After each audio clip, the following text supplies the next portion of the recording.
नाशिक शासकीय वैद्यकीय महाविद्यालयाला मिळालेत पहिले देहदानदाते।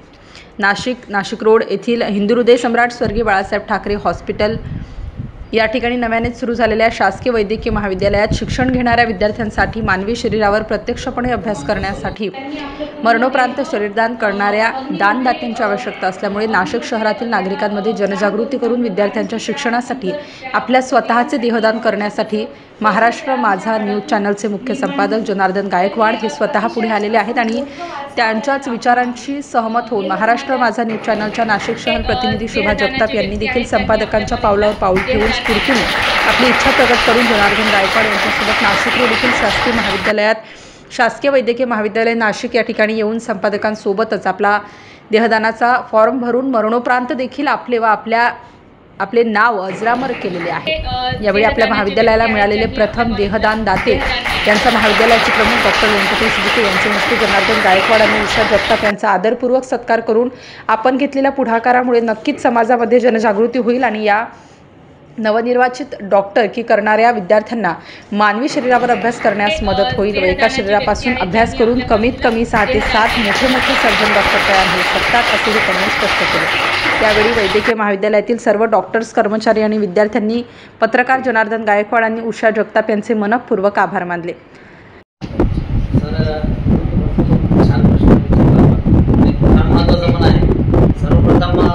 सर्वांना नमस्कार। माझी ओळख देतो, मी एक पत्रकार आहे, न्यूज चॅनल आहे माझे महाराष्ट्र माझा न्यूज। आपलं संपूर्ण महाराष्ट्रामध्ये काम आहे आणि पत्रकारिता करत असताना आमच्यासमोर खूप वेगवेगळे विषय असतात। कधी ॲक्सिडेंटचा विषय असतो, गुन्हेगारीचा आहे, खूप सारे आहे। मग हे सगळं करत असताना, हे सगळं बघत असताना कधीतरी आमच्या समोर असा विषय येतो की कधी खूप चांगला विद्यार्थी आहे आणि बघतो आम्ही त्यांना मदत मिळत नाही। म्हणजे एक तर कॉलेजमध्ये ॲडमिशनचे वगैरे असतील, पैशाचे प्रॉब्लेम असतील, परंतु खऱ्या बॉडीवर मला एक भेटली होती आणि सांगितलं प्लास्टिक बॉडी तर खरं काही नाही असा एक विषय आमच्या कानापर्यंत आला असतो। म्हटलं आपण याच्यात काय करू शकतो आणि त्यानंतर माझा पर्सनली पण असा विचार होता की आपण समाजाचं काहीतरी देणं लागतं। एक पत्रकार म्हणून आपण सर्वांनी विचार केला पाहिजे की मी जिवंत असताना मी जर समाजाची काही मदत करतो आहे, परंतु मी गेल्यानंतर तर त्याच्यानंतर मी काही करू शकतो का? आणि हा विचार माझ्या डोक्यात आल्यानंतर मग कोणी बोललं की डोळे हे द्यायचं तर एकदम द्यायचं, हे पाठवायचं काय द्यायचं, एक काय द्यायचं, शरीर आपलं समाजाच्या कामी आलं पाहिजे असा माझा विचार होता।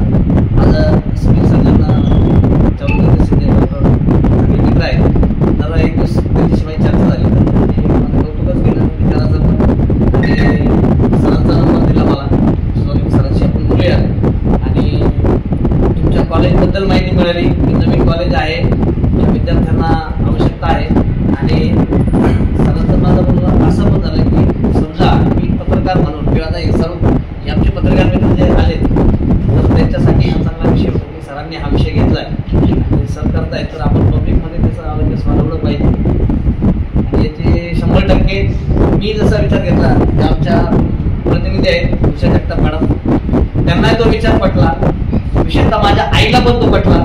आईकडे येणार होतं आमच्या, त्या पण हे दान करणार आहे की गेल्यानंतर काय होतं, आपण काय विचार गेल्यानंतर एकदा हिंदू पद्धतीने असेल जाळून टाकतो आपण किंवा इतर समाजाच्या पद्धतीने जाळून टाकतो, त्या शरीराचा काही फायदा नाही, नंतर त्याचा काही एक फायदा त्याचं म्हणणं असतं की नाही ते आणलं पाहिजे आम्ही त्या विचारापासून आलिप्त झालं, वेगळे झालं की या सगळे बाकीचे सगळे उदाहरण मानतो आम्ही एक पत्रकार म्हणून।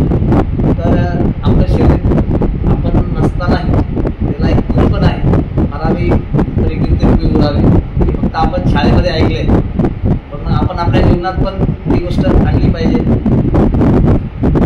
एवढाच एक विचार करून मी देहदानाचा विचार केला आणि मॅडमांचं एक कौतुक करतो मी, ते आपल्यासोबत काम करत असताना माझा विचार त्यांना पटला आणि त्याही तयार झाले। तर सर्वप्रथम खरं पाहिलं त्याच्याबद्दल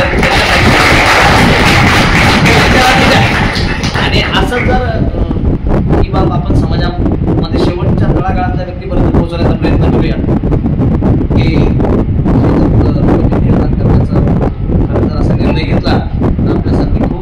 विद्यार्थी एक चांगले डॉक्टर सर्जन होऊन समाजाला काहीतरी देतील एवढं बोलतो. आणि आपण जसं म्हटलं तसं व्हर्च्युअल पण शिकता येतं, पण आपल्याकडं परिस्थिती सुदैवाने चांगली आहे. आपल्याकडं ऑलरेडी 3 ते 4 बॉडीज आहेत आणि त्याच्यावर नियमितपणे त्यांना शिकवण्याचं काम चालू आहे. दुसरं मॅडमचं माझ्यातर्फे पण त्यांचे आभार आहेत की त्यांनी म्हणजे असं तुम्ही म्हटलं आणि त्यांनी कन्व्हिन्स त्यांना तो विचार पडला. त्याच्यासाठी किती जरी एखाद्याने सांगितलं तर ते सहजासहजी विचार पडण्यासाठी त्यांनी स्वतःची सुद्धा मानसिक तयारी अगोदर पाहिजे. त्यामुळे त्यांचे आभारच आहेत.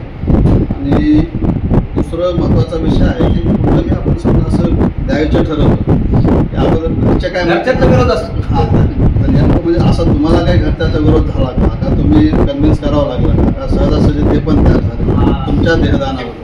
नाही, विषय तोच आहे की मला काय करायचं आहे माझ्या शरीरावर का त्याचं सर्वश्रेष्ठ आपण त्याला म्हणतो, कारण यामुळे भविष्यातील अनेक रुग्णांचे जीवन बदलू शकते. आणि सगळ्यात महत्त्वाचं म्हणजे वैद्यकीय अभ्यासक्रमासाठी जे विद्यार्थी असतात त्यांचं जीवनात या दानाचं अतिशय बहुमूल्य योगदान आहे. आपल्याला माहिती आहे की स्टार्टिंगला बॉडी नव्हती त्यावेळी आपल्याला किती प्रॉब्लेम झाले डिसेक्शन करण्यासाठी. डिसेक्शन म्हणजे शवविच्छेदन आपण ज्याला म्हणतो. तर शवविच्छेदनासाठी सगळ्यात जास्त गरज मानवी शरीराची असते. आणि वैद्यकीय विद्यार्थ्यांना शरीराची रचना समजून घेण्यासाठी एक मानवी देहाची गरज असते. हे देह जर त्यांना उपलब्ध झालं नाही वेळेवर तर खूप त्यांना प्रॉब्लेममधून जावे लागतात. आणि समजण्यासाठी त्या म्हणजे वैद्यकीय अभ्यासक्रम निर्माण होऊ नये यासाठी शवविच्छेदन अतिशय व्यवस्थितरित्या वैद्यकीय महाविद्यालयात करणं आवश्यक असतं. आणि त्यासाठी शरीरदानाचं महत्त्व आहे किंवा देहदानाचं महत्त्व आहे. आपल्या समाजामध्ये याबाबत जास्त जागरूकता नाही. अगदी पूर्वी जरी आपल्याला तो अतिशय भव्य असा वारसा उपलब्ध झालेला आहे की आपले याप्रसंगी प्रमुख उपस्थिती डॉक्टर व्यंकट गीते, अधिष्ठाता शासकीय वैद्यकीय महाविद्यालय नाशिक, डॉक्टर संदीप गुंडरे, प्राध्यापक डॉक्टर श्रीराम गोसावी, उपअधिष्ठाता डॉक्टर दीपांजली लोमटे, उपअधिष्ठाता डॉक्टर स्मिता आव्हाड, उपअधिष्ठाता doctor Vaishali Anturlikar, doctor Anita Jadhav, doctor Pratima Gedam, doctor Jitendra Singh, doctor Sujata Muneshwar, doctor Deepali भगतसह शेकडो वैद्यकीय शिक्षण घेणारे विद्यार्थी उपस्थित होते. नाशिक स्टार न्यूजसाठी प्रतिनिधी राजेंद्र दोंदे, नाशिक शहर.